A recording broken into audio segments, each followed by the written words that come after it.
Potentially a huge week coming up for the Newcastle United Takeover, a saga that is giving Star Wars a run for its money. With the World Trade Organisation report set to be published imminently, will the Newcastle United Takeover be finally green-lighted?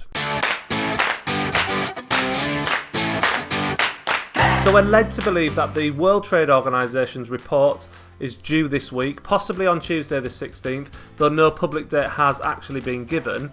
And this could be the pivotal moment in the takeover saga that we've all had to endure for the last 3 months. Before we dig any further, please don't forget to subscribe to this channel and like this video too.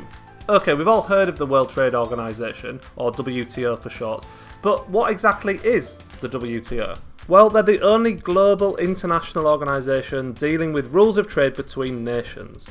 And basically what the WTO does is help producers of goods and services, exporters and importers conduct their business lawfully and legally, and they kind of keep order in everything. If there's a dispute between two nations, the World Trade Organisation will deal with it. But my only concern as a Newcastle supporter is, what powers do they possess? Do they have enough weight to single-handedly derail the takeover of Newcastle? Lots of people are concerned about this report being the nail in the coffin of the protracted takeover saga, and with some justification due to the lack of information we're getting. But it's maybe not as straightforward as them killing the deal. I mean, this is Newcastle United. Nothing is ever straightforward, and we should all know that by now. So what powers do the World Trade Organisation have?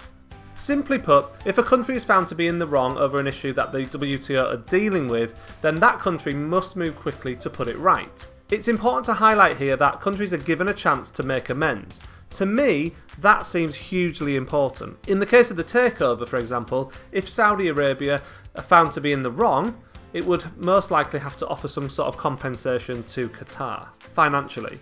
But would that actually be enough to stop the deal happening? From what I understand, if they paid up and sorted the piracy out, then no, it couldn't stop the takeover. But obviously, the politics of this shows that Saudi Arabia wouldn't exactly be keen to pay their neighbours Qatar compensation of any kind. And that's possibly an issue. Because if they didn't do that, then the WTO does have the ability to impose sanctions on a nation. However, if the Saudis are found to have been in the wrong and they do accept to pay compensation and correct their fault, then surely that would mean that the deal was firmly on, and there's nothing really to worry about in that case. Personally, I do believe that behind closed doors, the Premier League, Staveley, the Saudis, the Reuben brothers, and possibly even the UK government will have had discussions about how they can sort the piracy issues out going forwards. Will the Saudis commit to buying more lucrative rights in the Middle East region in order to gain the favour and sweeten the deal in the eyes of the Premier League, who, let's face it, are money-led? It is possible that these kind of extra deals are being made and new commitments are happening. Clearly, negotiations of this kind would have to involve the current rights holders as well, so perhaps that's another issue why there's delays in the process. It's a hugely complex matter. However, let's remember there's also a huge contradiction that hangs over all of this too. Because a French court of law in 2019 ruled that pirated sports content belonging to the Qatar-based broadcaster beIN was accessible via a Saudi-based satellite operator. But the court said it had not found evidence of clear and illegal disruption, and basically the Qatar claim wasn't granted. This is important because legally the Saudis haven't been found to have done anything wrong, and perhaps that's really important. Even at this stage, with the WTA report due, again, the Premier League and government, they're just not going to fancy this going through the courts and causing issues in that way.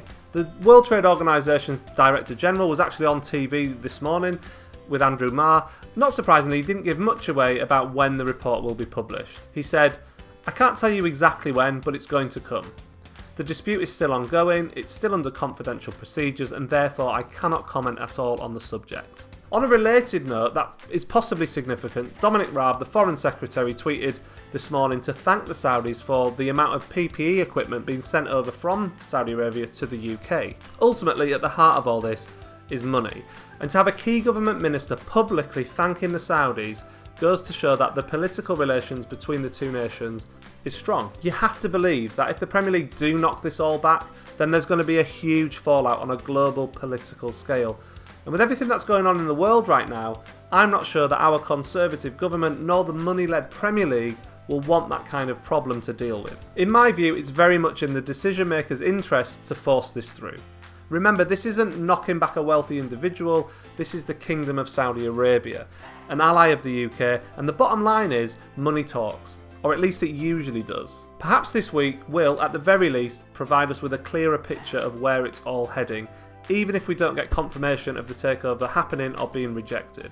I still think there's some serious mileage left in this saga yet, and it could even drag on until the end of July. Thank you very much for watching this video. If you've enjoyed it, please consider subscribing to my channel and liking the video, and I will see you really soon for another video.